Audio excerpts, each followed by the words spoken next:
What's up everyone? In this video I'm going to walk you through my favorite setups for the upcoming week, the setups that I find to have the best risk to reward.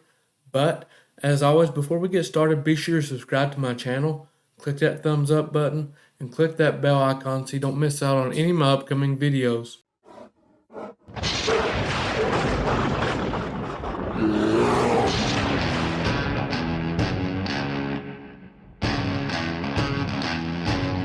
Let's get right into this. Now, first ETF I'm watching is SPY.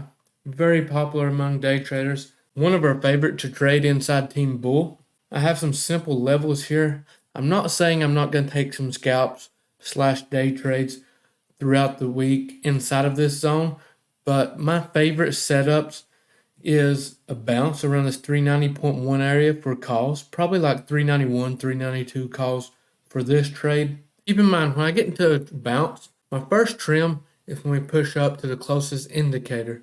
And at that point, that's where I take off half my position. The next push up, you can create price targets by using Person's pivots, simple support and resistance levels, or Fibonacci. Any of these or all of these is how people find their price targets.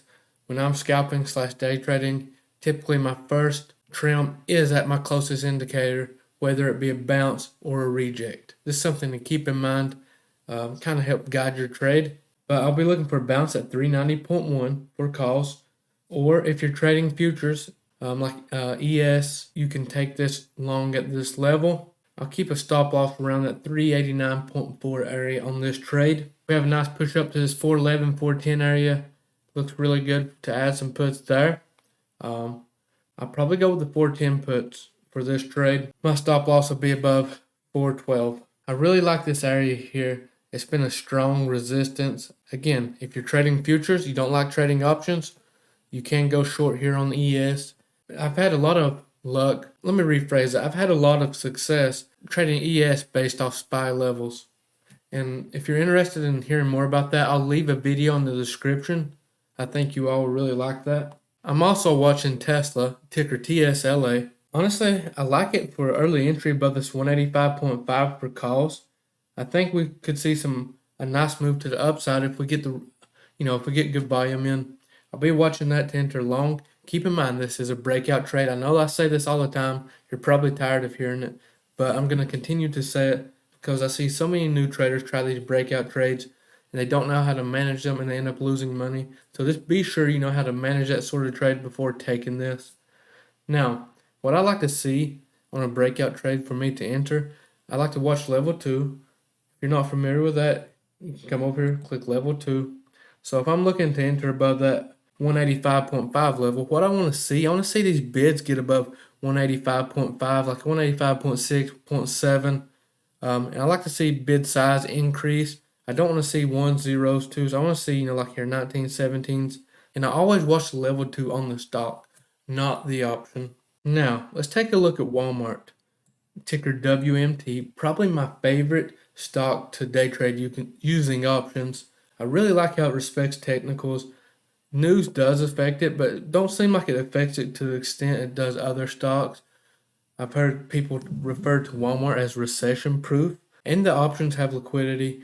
They don't always have the best spread, but it's manageable. It's not some stock I would recommend trading 100 contracts on, but typically if I trade 50 or less, I do well. So I'm watching this bounce area at 150.25 for call options. I will probably use the 150 calls there because they tend to have the most volume, open interest, best spreads. And my stop loss on this trade will be around that 149.4 area. That's where I'll stop out. Do not move your stop loss. Keep it around that area. That allows for the proper risk to reward ratio. And that's what it's all about in the day trading world. You want to keep your risk management on point. Because if you keep adjusting stop losses or get greedy, whatever, it's going to mess up your risk to reward ratio. The ideal, I know I've said this before, but I'm going to continue to say it as well. The ideal of this is to be able to lose 50% of the time and still be a profitable trader. Not that we're going to lose 50% of the time, but that's really going to help you stay ahead in this game. Last but not least, QQQ. I've been trading a lot more SPY than I have QQQ these days, but I really like this 293 area for a reject. So what's going to happen when we push up here? If everything looks right, I'm going to try some puts, probably 291, 292 puts in this area. Take a move back down. I think we could see that 290 off this reject. And that's just my thoughts going into this week.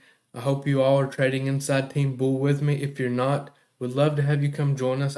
I'll leave the link in the description as well. The best trading community around by far. I hope you all have a really great week. Make some money. And if you don't make some money, I hope you learn some valuable lessons. I appreciate you all for watching, and I'll see you next time.